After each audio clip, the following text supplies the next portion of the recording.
네, 반도체 재료를 이해하기 위해서는 반도체를 구성하는 재료를 구성하는 원자 내부에서 전자가 어떠한 거동을 하는지를 이해하는 것이 중요한데, 바로 그 원자 내부에 있는 전자의 에너지를 이해하는 시간이 되겠습니다.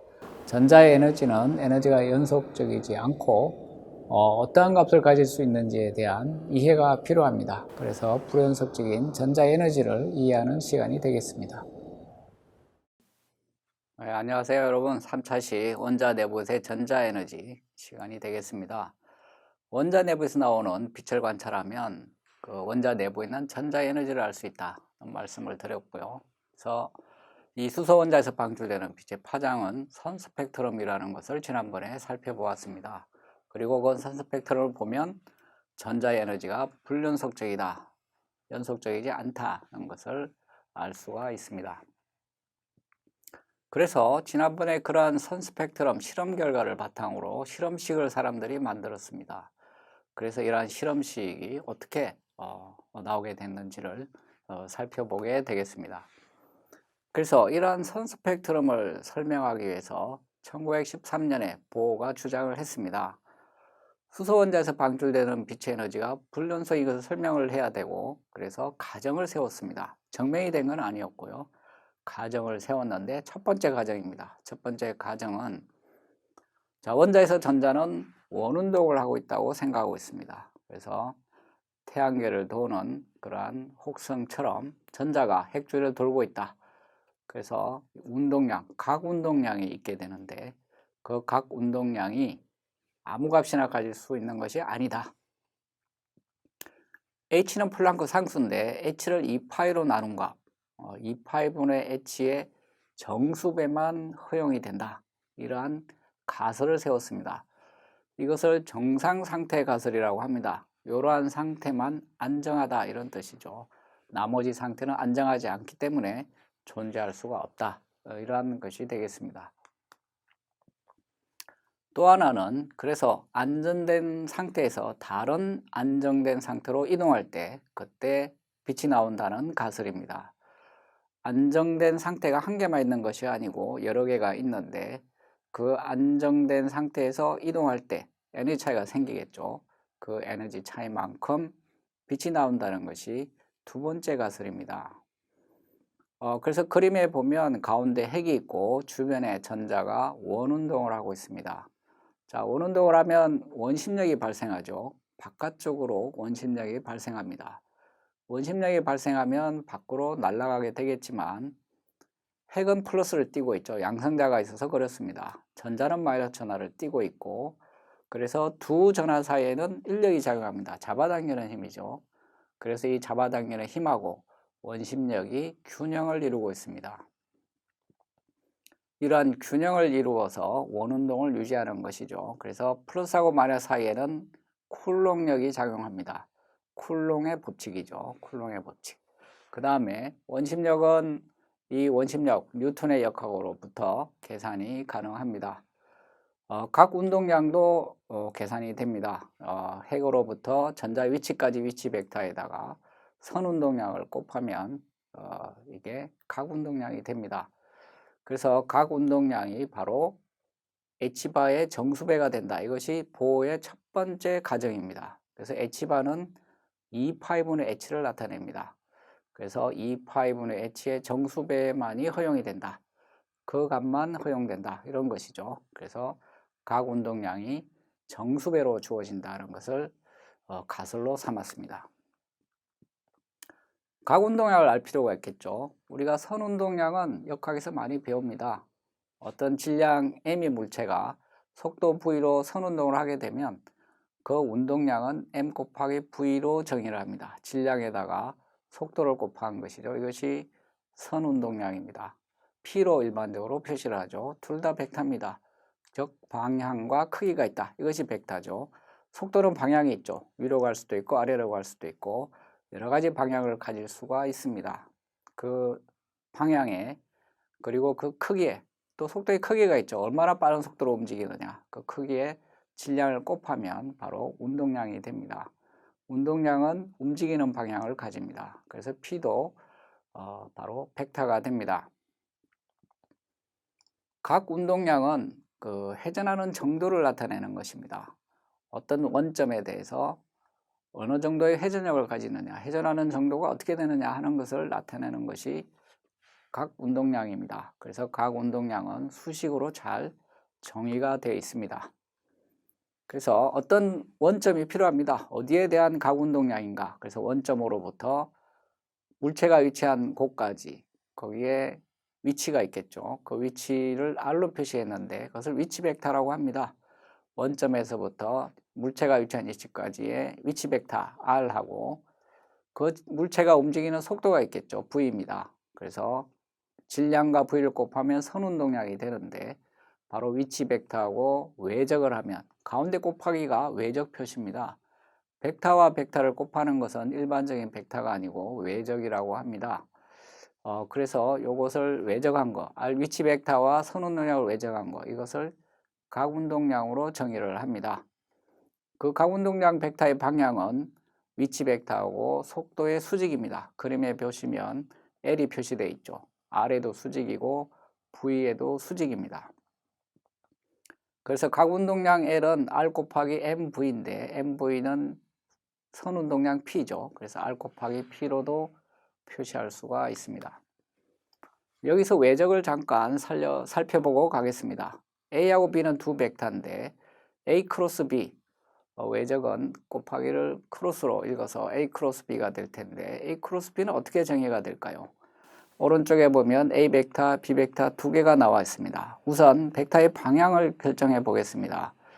A 곱하기 B일 경우에는 벡터가 A에서 B 방향으로 회전을 한다고 생각하면 지금 나사못이 보이죠? 드라이브를 위에 올리고 A에서 B 방향으로 돌리게 되면 나사는 빠지게 되겠죠. 즉 위로 이동합니다. 그래서 A 크로스 B를 했을 때의 벡터는 바로 나사가 움직이는 방향 위쪽을 향하게 됩니다. 그래서 외적을 한 벡터의 방향이 결정이 되죠. 그러면 이 벡터의 크기는 어떻게 결정이 되는가? 이 벡터의 크기는 벡터 A하고 벡터 B가 이루는 평행사변형이 있을 텐데 바로 그 평행사변형의 면적입니다. A하고 B가 이루는 두 벡터가 이루는 평행사변형의 면적이 바로 크로스 벡터의 길이가 되는 것입니다. 그래서 외적을 정의를 할 수가 있고요. 만약에 B 크로스 A가 되면 즉 순서가 바뀌는 것이죠. 순서가 바뀌면 어떻게 되겠습니까? B 크로스 A로 순서가 바뀌게 되면 드라이버를 나사에 놓고 돌리게 되면 반대 방향으로 돌리게 되죠. 그러면 나사가 아래쪽으로 이동합니다. 그래서 벡터의 방향이 이번엔 위쪽이 아니고 아래쪽으로 됩니다. 그래서 이 외적에서는 곱하는 순서가 중요합니다. 순서가 바뀌면 부호가 바뀌게 됩니다. 즉 벡터의 방향이 바뀌는 것이죠. 그래서 수식으로 표시해 보면 B 크로스 A는 마이너스 A 크로스 B가 됩니다. 그래서 외적에서는 순서가 중요합니다. 그래서 A 크로스 B의 결과는 바로 벡터이고 방향은 나사가 움직이는 방향으로 정의가 됐고 그 크기는 AB 두 벡터가 있는 평행사변형의 면적입니다. 이 평행사변의 면적은 A하고 B 사이가 이루는 각도가 시타라고 하면 평행사변형의 면적은 A, B 곱한 값에 사인 시타를 곱한 값으로 표시가 돼서 결국 외적한 그 벡터의 길이는 AB 사인 시타가 됩니다. 그리고 방향은 A하고 B 벡터의 수직이죠. 이렇게 해서 외적을 우리가 정의할 수가 있습니다. 그래서 각운동량은 위치 벡터 R하고 선운동량 MV죠. 의 외적으로 표시가 되는 그러한 벡터입니다. 그런데 원운동을 하게 되면 이 R하고 위치 벡터 R하고 속도 V는 항상 직각을 이루게 됩니다. 수직이 되죠. 즉 사인 시타에서 시타가 90도가 돼서 항상 1이 됩니다. 그래서 R하고 MV를 그냥 곱한 값이 되는 거죠. 그래서 L은 질량에다가 R에다가 V를 곱한 이 세 가지를 곱한 값으로 표시가 됩니다. 그리고 이 속도는 이 회전 운동을 할 때 회전하는 속도, 각속도라고 하죠. 오메가로 표시되어 있는데 초당 얼마만큼의 각도로 회전하느냐, 그게 각속도죠. 그래서 각속도를 오메가로 표시를 하면 선속도 V는 위치 벡터 R의 길이, 즉 반경이죠. 반경에다가 각속도 오메가를 곱한 값으로 표시할 수가 있습니다. 즉 속력 V는 R 오메가가 되는 것이죠. 그래서 V 대신에 R 오메가를 대입하면 MR에다가 R 오메가를 곱한 값, 즉 MR 제곱 오메가가 바로 각운동량이 됩니다. 그래서 위치 벡터하고 V가 수직인 원운동을 할 경우에는 각운동량이 MR 제곱 오메가로 표시할 수가 있습니다. R은 반경에 해당이 되겠고 오메가는 각속도입니다. 얼마만큼의 각속도를 가지느냐 그런 것이 되겠죠. 여기서 각도도 한번 정의해 볼 필요가 있습니다. 우리가 사용하는 각도는 보통 실생활에서는 도를 많이 사용합니다. 90도냐 180도냐. 그렇지만 일반적으로 공학에서는 라디안을 사용합니다. 그래서 라디안에 대한 정의를 잘 알고 있는 것이 매우 중요합니다. 우선 1라디안의 각도를 정의해 보겠습니다. 1라디안. 지금 오른쪽에 원이 하나 있습니다. 반경이 R인 원입니다. 그래서 두 개의 선이 보이시죠? R 두 개의 R이 있는데 그 사이의 각도를 1라디안이라고 하면 그때 만드는 호의 길이가 R하고 똑같습니다. 이러한 각도를 1라디안이라고 하는 것입니다. 그래서 두 개의 반지름이 이루는 호의 길이가 반지름하고 똑같을 때 그것을 우리가 1라디안이라고 합니다. 그래서 각도 시타, 라디안으로 표시한 각도는 각도가 이루는 호의 길이를 반지름으로 나눈 값이 됩니다. 예를 들어서 호의 길이가 R이면 R로 나누면 1이 되죠. 그래서 1라디안이 됩니다. 그래서 일반적으로 호의 길이가 L이 되면 L을 R로 나눈 값이 각도가 됩니다. 그래서 그게 라디안이 되는 것이죠. 그래서 이렇게 각도를 라디안으로 정의를 하게 되면 매우 편리한 게 있는데 바로 각도가 시타일 때 호의 길이는 아주 간편하게 계산이 되는데 바로 그것이 R 시타입니다. 두 반경이 이루는 각도가 시타일 때 그때 호의 길이는 얼마인가? L인데 L은 R 시타로 주어집니다. 그것은 각도의 정의, 즉 라디안의 정의가 그렇게 되어 있기 때문에 그렇죠. 그래서 식들이 매우 간편하게 표시가 됩니다. 선속도를 한번 살펴보겠습니다. 선속도. 물체가 선속도를 가지고 dl만큼 짧은 호의 길이죠. 이동한다. dt만큼 시간이 지났을 때. 그래서 이 이동한 거리를 시간으로 미분한 것이 선속도입니다. 선속도인데 이 L은 R시타죠. 그래서 L 대신에 R시타를 대입하면 속도는 R, d, 시타, dt가 되는데 각도와 시간에 대해서 미분하면 바로 각속도가 됩니다. 시타를 t에 대해서 미분하면 각속도가 되는 것이죠. 그것을 우리가 오메가라고 부릅니다. 그래서 속력은 R 오메가. 그래서 이 각속도로 표시할 수가 있습니다. 그래서 우리가 기본적인 내용들을 정리를 했고요. 그래서 이 핵주위를 움직이는 전자들이 가지는 힘, 바로 이 쿨롱 폴스가 있죠. 잡아당기는 힘이 있고 이 쿨롱 폴스는 전하량의 곱에 비례하고 두 전하가 작용하기 때문에 각각의 전하량을 곱한 값, 그 값이 클수록 힘이 커지는 것입니다. 그리고 거리가 멀수록 작아지는데 제곱에 반비례하게 됩니다. 이것이 쿨롱 폴스죠. 그래서 쿨롱 폴스는 식으로 주어지는데 R제곱분의 Q제곱, 그러니까 두 전하의 곱 Q제곱. 지금 Q제곱이 된 것은 핵의 전하량도 Q이고 전자의 전하량도 Q, 부호는 다르죠. 마이너스 Q로 크기가 같기 때문에 Q제곱이 됐습니다. 그 다음에 R제곱에 반비례하기 때문에 분모에는 R제곱이 있습니다. 그 다음에 4파이 엡실론 제로는 상수가 되겠고요. 그래서 이 핵과 전자 사이에 작용하는 쿨롱력은 4파이 엡실론 제로 R제곱분의 Q제곱으로 주어지게 됩니다. 이러한 쿨롱력 외에 원운동을 하게 되면 원심력이 작용하게 됩니다. 그래서 이 원심력하고 쿨롱력은 똑같습니다. 그래야 힘의 균형을 가지고 일정한 거리를 유지할 수가 있는 것이죠.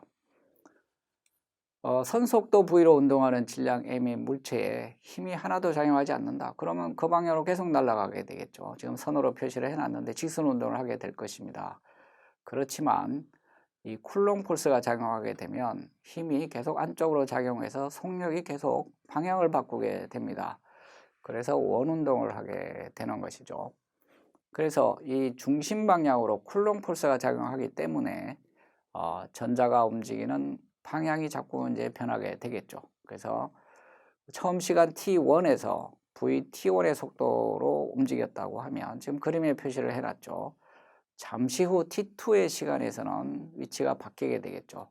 조금 진행한 위치에서 선속도가 이루어집니다. 그래서 이 속도의 변화를 시간으로 나눈 것, 그것이 바로 우리가 가속도라고 부르는 것입니다. 속력이 시간에 따라서 얼마나 변하느냐, 이것이 바로 가속도죠. 그래서 속도의 변화를 시간으로 나누면 그것이 바로 가속도가 됩니다. 속도의 변화는 마지막 속도 vt2에서 처음 속도 vt1을 빼면 그것이 속도의 변화량이 됩니다. 이 변화량을 델타 t로 나누면 그것이 바로 가속도가 되는 것이죠. 그래서 그림에 그 델타 V를 표시해 놨습니다. 이 벡터의 뺄셈이죠. 그래서 VT1하고 VT2의 차이는 델타 V로 표시되는 벡터입니다. 이것을 델타 T로 나누면 가속도가 됩니다. 시간이 아주 짧아지게 되면 두 벡터 VT1하고 VT2가 점점 가까워지겠죠. 각도가 자꾸 작아지게 되는데 그렇게 되면 델타 V는 원의 중심을 향하게 됩니다. 즉 선속도의 수직인 방향이 되는 것이죠. 그래서 가속도가 중심을 향하게 됩니다. 그래서 이제 정리를 해보면, 그래서 원운동을 할 때 가속도는 원의 중심을 향하게 되고 그 가속도를 우리가 계산을 해서 원심력을 계산하게 됩니다. 자, 그래서 이 가속도를 계산을 해야 되는데, 자, 델타 V는 선속도의 변화량인데 선속도는 오메가 델타 T 곱하기 V입니다. 그래서 그 오메가 델타 T 곱하기 VT1을 하면 델타 V가 계산이 되고 이 델타 V를 델타 T로 나누면 가속도가 됩니다.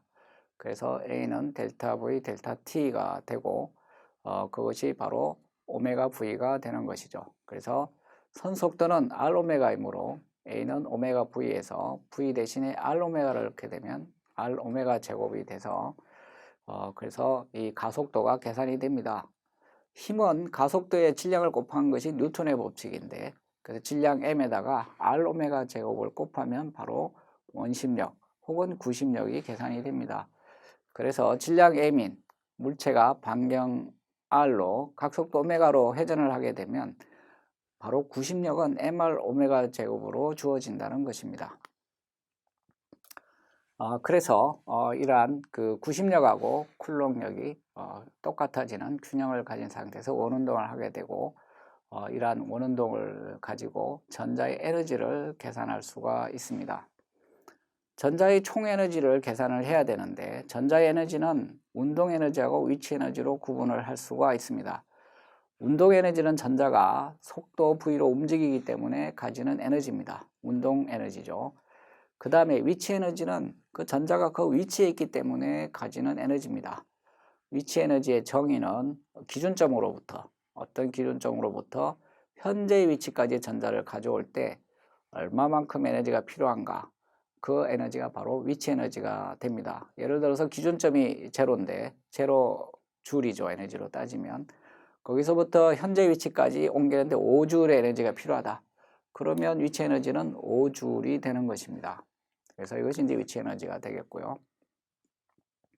보통 무한대를 기준으로 합니다. 아주 무한대, 먼 거리를 에너지 제로로 보는 것이죠. 거기서부터 전자를 현재 위치까지 끌고 오는데 얼마만큼 에너지가 필요할 건가 하는 것이죠. 보통 이 일은 힘 곱하기 이동 거리죠. 그래서 힘은 쿨롱 펄스입니다.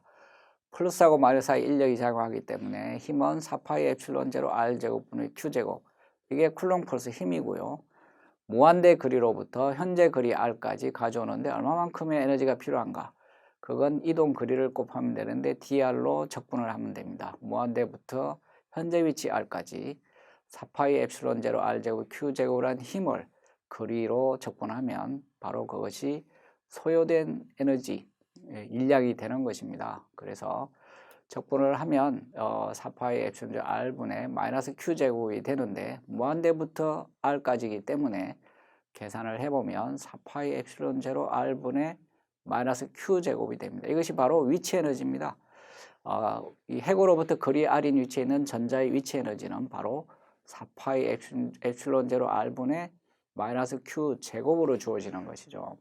그래서 그 위치 r, 반경 r에 반비례하는 관계가 있습니다. 에너지는 더 낮아지죠.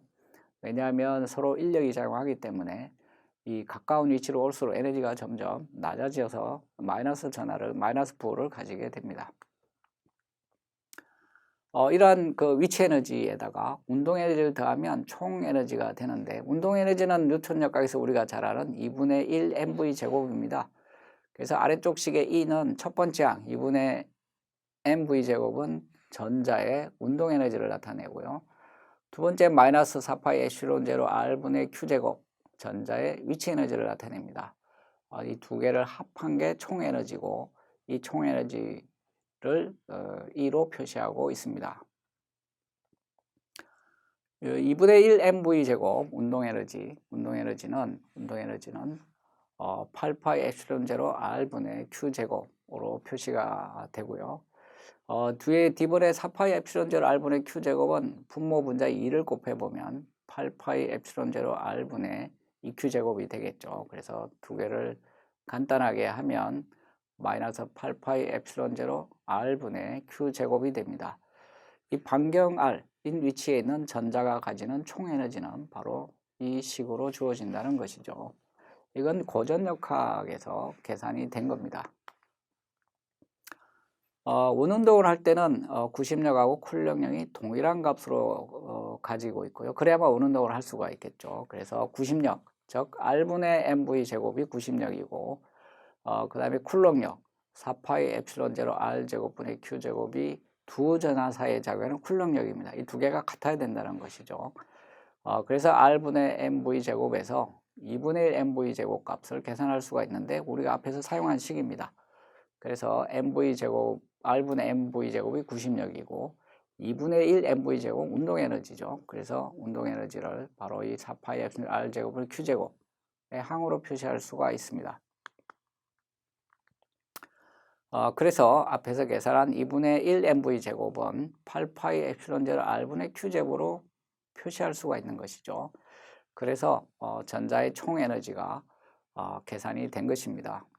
그래서 이 에너지를 잘 보면 총 에너지는 반경 r에 따라서 변하죠. 다른 건 변하지 않는 값입니다. 그래서 전자의 반경이, 회전 운동하는 반경이 어디냐에 따라서 전자의 총 에너지가 결정이 됩니다.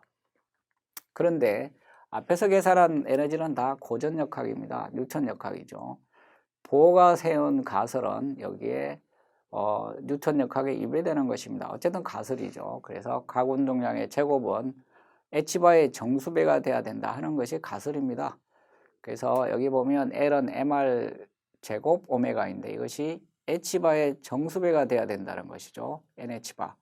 이것이 보어가 세운 가설입니다. 그래서 L 제곱은 mr 제곱 오메가의 제곱이 되겠죠. L이 mr 제곱 오메가이기 때문에. 그래서 mr 제곱 오메가의 제곱을 하면 이걸 나누어 쓰면 mr 삼성 mr 오메가 제곱으로 나누어서 쓸 수가 있고, 뒷부분은 mr 오메가 제곱 부분은 바로 원심력이 되기 때문에, 그래서 앞에 있는 식을 대입을 해서 mr 4파이 엡실론 q 제곱으로 쓸 수가 있습니다. 그래서 각 운동량은 제곱을 하면 바로 이러한 값을 가져야 된다는 것이죠. 이게 보어의 가설에서 출발한 것인데, 이것이 nh바의 제곱이 돼야 되는 것입니다. 이게 보어의 가설이죠. L은 각 운동량은 nh바의 제곱이 돼야 된다. 그것이 보어가 주장한 가설입니다.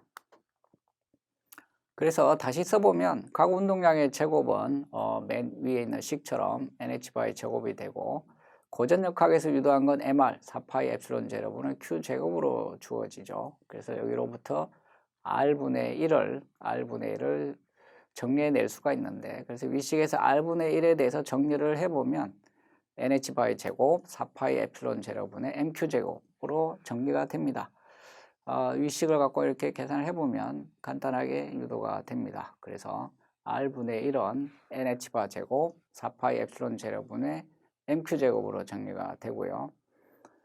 그리고 전자의 총 에너지는 앞에서 쭉 이제 정리를 했었죠. 그래서 이 전자의 총 에너지에 방금 본 R분의 1 요것을 대입을 해보면 총 에너지가 정리가 됩니다. 그래서 총 에너지 정리된 값을 보면 분모에 n이 들어있죠. 그래서 총 에너지는 바로 이 n에서 결정이 됩니다.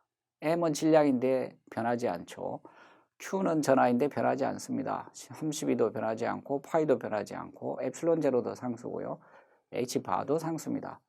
즉 전자의 총 에너지는 정수로 표시가 되고 있죠. n제곱분의 1. 바로 이게 총 에너지를 결정하고 있어서 n은 정수이기 때문에 띄엄띄엄 에너지가 띄엄띄엄 있게 됩니다. 연속적인 값을 가지지 않는 것이죠. 그래서 보호가 세운 가설, 각 운동량이 NH바의 정수배가 돼야 된다. H바의 정수배, 그래서 NH바죠. N은 정수고요. H바의 정수배가 돼야 된다는 가설로부터 출발하면 전자의 총 에너지가 이렇게 N으로 표시가 됩니다. 이 식이 과연 맞는 것일까요? 이 식으로부터 전자 에너지를 계산하고 방출되는 빛의 파장을 예측을 해보면 알 수가 있습니다. 이 식으로부터 계산된 에너지가 우리가 측정한 선 스펙트럼부터 측정한 에너지하고 동일하다면 이 가설은 맞는 것이죠.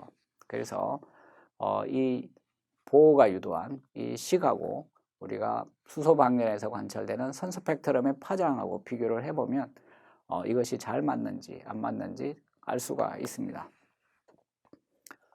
그래서 전자가 가지는 총 에너지, 보호의 가설에서 출발을 해서 보호의 가설은 각 운동량이 아무 값이나 가지는 게 아니고 H바의 정수배만 가능하다. 거기에서 출발을 해보면 전자의 에너지는 지금 식에 보인 것처럼 N, 정수로 표시가 됩니다. 나머지는 다 상수고요. 그리고 N이 증가할수록 에너지가 줄어들죠. N이 분모에 있기 때문에 N이 2나 3, 4 이렇게 증가하게 되면 에너지는 점점 절대값이 줄어듭니다. 그런데 에너지 앞에 보면 마이너스 부호가 있죠. 그래서 결과적으로는 절대값이 줄어들지만 에너지 자체는 상승하는 겁니다. 증가하는 것입니다. 그래서 n이 1일 때는 마이너스 얼마가 될 텐데 가장 낮은 값이 있고 n이 2가 되면 조금 위로 올라가겠죠. 그래서 n이 증가할수록 높은 에너지가 됩니다. 그건 에너지가 마이너스로 표시되어 있어서 그렇습니다. 절대값이 작아질수록 에너지는 증가하는 것이죠. 그래서 이러한 보호의 가설로부터 전자의 총 에너지를 계산을 했기 때문에 각 그 레벨로부터 전자가 이동을 할 때 그 에너지 차이만큼 빛으로 나오게 됩니다. 빛의 에너지, 포톤 에너지는 hν라고 했죠. 그래서 두 에너지 레벨의 차이, En2-En1. 그래서 서로 다른 안정 상태에 있는 전자, En2, En1이죠. 그래서 전자가 예를 들어서 En2에 있다가 En1으로 옮겨가게 되면 그 차이만큼이 빛으로 방출이 됩니다. N2, N1의 에너지는 보호가 유도한 식에서 계산이 되죠. 그래서 N2 제곱분의 1 마이너스 N1 제곱분의 1로 표시가 되어 있죠. 앞에는 여러 가지 상수들이 있습니다. 부호가 마이너스가 붙어 있고요.